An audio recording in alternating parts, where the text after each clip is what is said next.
Welcome to Meet the Press Now. I'm Garrett Hake in Washington. And we begin today with the escalating war between Israel and Hamas as the assault on Gaza intensifies. Security concerns escalate both here and abroad. And as the Israeli government announced today that it had freed a female soldier who was being held hostage by Hamas, releasing this photo of Private Ori Megiddish and her family. The IDF says she's in good condition and has been reunited with her family. That announcement came just hours after Hamas released a second hostage video appearing to show 3 women who were captured during the October 7th attacks, all urging Netanyahu government to secure their release. Now, we should note, and we assume that the woman in this video is speaking under duress, and it's unclear if the message was directly scripted by Hamas. This afternoon, Israeli Prime Minister Benjamin Netanyahu addressed reporters in English, justifying his military's actions in Gaza, while urging the immediate release of the remaining hostages, and arguing that his nation and the world had reached an inflection point. This is a turning point for leaders and nations. It is time for all of us to decide if we are willing to fight for a future of hope and promise, or surrender to tyranny and terror. Now rest assured, Israel will fight. Since October 7th, Israel has been at war. Israel did not start this war. Israel did not want this war. But Israel will win this war. Meanwhile, Israeli ground operations inside Gaza have entered their 4th day. You can see here Gaza under a shroud of haze after a weekend of heavy bombardments as civilians there lack basic necessities like food, water, and medicine. In a news conference today, an IDF spokesperson said their ground operations inside Gaza will continue and will intensify.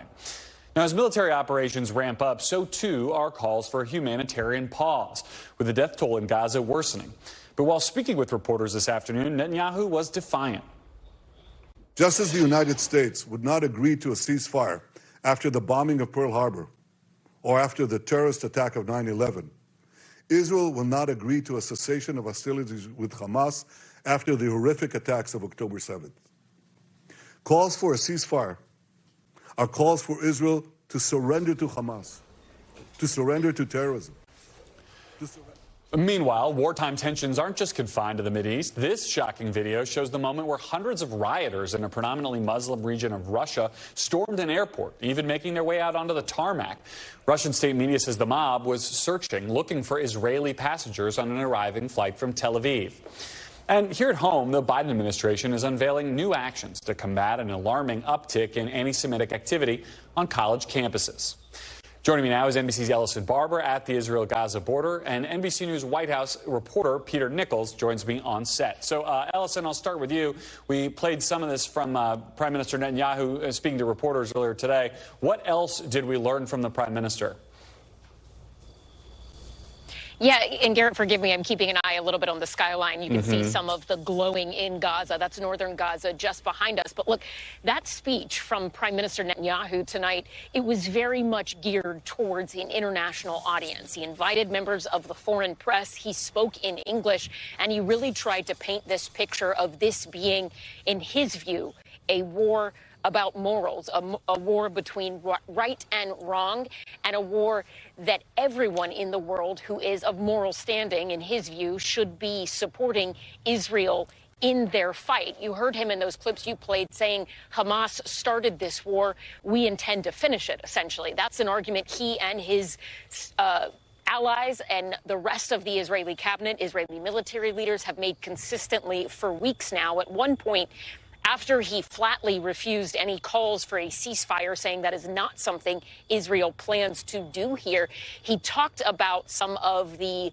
global criticism of all of this and the civilian toll that is happening in this war inside of Gaza, saying that there has to be a moral difference, he believes, in what Hamas did, targeting civilians, and what is happening inside of Gaza. At one point, making a reference to things that happened in World War II, saying there were efforts in World War II to strike legitimate targets, and in the course of those efforts, sometimes civilians were killed, and no one said the Allies were committing war crimes. No one said that the Allies should change course, implying that that's what's happening here.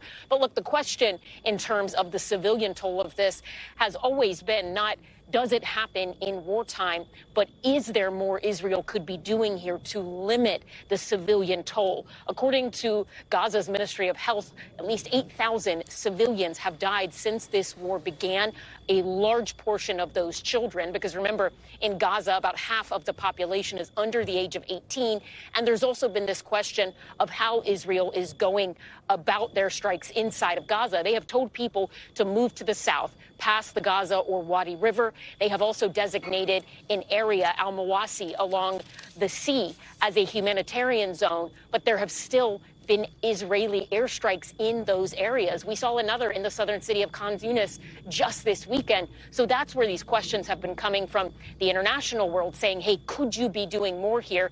Netanyahu, though, maintaining this argument that they say Hamas is responsible for any civilian casualties inside of Gaza, and claiming that it is Hamas who will not allow people to get to safer areas, and that it is Hamas who will not allow foreign nationals to leave.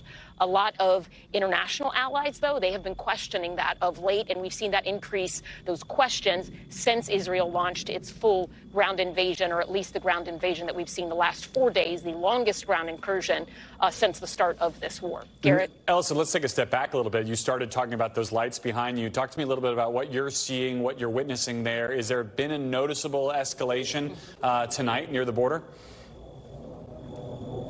Yeah, I mean, we've seen since Friday evening, when Israel acknowledged that they had ground forces inside of Gaza, in the hours after, when they said they had not left, and we realized it was a much more significant ground incursion than the limited raids as Israel had described it in the past. As we watch the skyline, and this has been the case for the last couple of days, you can probably see in the corner there something starting to glow a little bit. We have seen, even just tonight, a number of rockets headed into Gaza, a number of rockets headed out towards some of the Israeli cities in this area. For 4 days now, every night that we have been here along this section of the border, and we're along the section of the northern Gaza border, we have seen constant bombardments into Gaza. At times we have heard what sound like mortars headed into the direction of Israeli forces. We've seen tank movements along the ridges, and we constantly hear the sound of military aircrafts above us circling overhead. That has been dramatically different than what we had seen in the 3 weeks prior. And this is where we have spent all of our time the last 3 weeks reporting from. What we've seen in the last 4 days has been an undeniable escalation in bombardments, in rocket fires, all of it, and far more sustained than anything we had seen up until now. Garrett? All right, Ellison, Barber, thank you so much for that reporting, and please stay safe.